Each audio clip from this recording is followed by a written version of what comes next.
CM Rekha Gupta ने 20 फरवरी को पदभार संभाल लिया है और अपना कामकाज शुरू कर दिया है।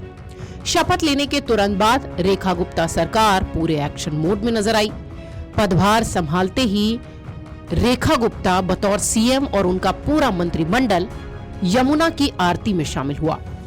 यमुना आरती के बाद रेखा गुप्ता ने कैबिनेट के कुछ अहम फैसले लिए जो काफी चर्चा में रहे।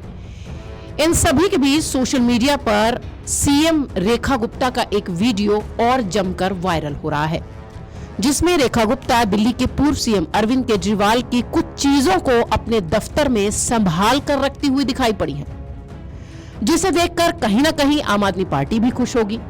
सवाल उठता है कि अरविंद केजरीवाल की वो कौन सी निशानियां हैं जो कि चर्चा में है और जो रेखा गुप्ता के कार्यालय में दिखाई पड़ रही हैं।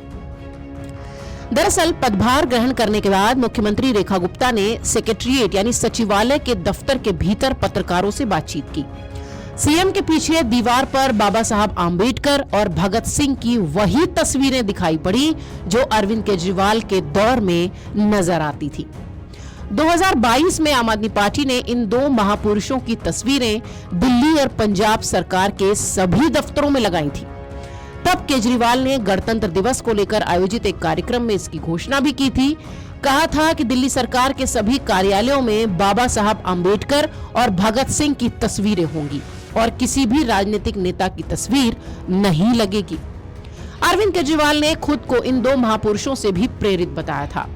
कई मौकों पर वो कहते भी दिखाई पड़े थे कि उनकी सरकार इन दो महापुरुषों के बताए कदमों पर चल रही है। अब बीजेपी सरकार ने भी इन दोनों महापुरुषों की तस्वीरों को यथावत रखा है। ये देखकर शायद आम आदमी पार्टी भी खुश होगी। इसके अलावा रेखा गुप्ता जिस कुर्सी पर बैठी हैं वो अरविंद केजरीवाल की ही कुर्सी है। बीजेपी के मुख्यमंत्री ने फिलहाल वहां अपने मुताबिक कोई बदलाव नहीं कराया है। खास बात यह भी है कि रेखा गुप्ता और अरविंद केजरीवाल के बीच कुछ महीनों के लिए आतिशी भी सीएम रही थी, लेकिन वो इस कुर्सी पर नहीं बैठी जिस पर अरविंद केजरीवाल बैठा करते थे। आतिशी ने वहां अपने लिए एक अलग कुर्सी लगवाई थी। उनका कहना था कि अरविंद केजरीवाल चुनाव के बाद सीएम बनकर आएंगे तो वो इस कुर्सी पर बैठेंगे। हालांकि ऐसा कुछ नहीं हुआ। आपको बता दें, राजधानी में पूरे 27 साल बाद कमल खिला है और बीजेपी ने सत्ता में वापसी की है। पार्टी ने 70 में से 48 सीटें हासिल की हैं। वहीं आम आदमी पार्टी को महज 22 सीटों पर संतोष करना पड़ा है। जहां इस बार बीजेपी का प्रदर्शन काफी बेहतर रहा है, वहीं आम आदमी पार्टी को करारी शिकस्त मिली है। पार्टी के दिग्गज नेता और पूर्व सीएम अरविंद केजरीवाल, मनीष सिसोदिया, सत्येंद्र जैन और सौरभ भारद्वाज जैसे बड़े दिग्गज फ्रंटलाइन नेता भी अपनी कुर्सी नहीं बचा पाए और हारते नजर आए।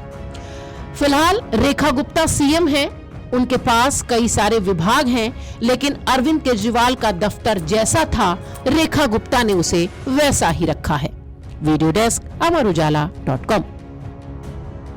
अमर उजाला जीवांजलि के सारथी की मदद लें और महाकुंभ में स्नान जरूर करें।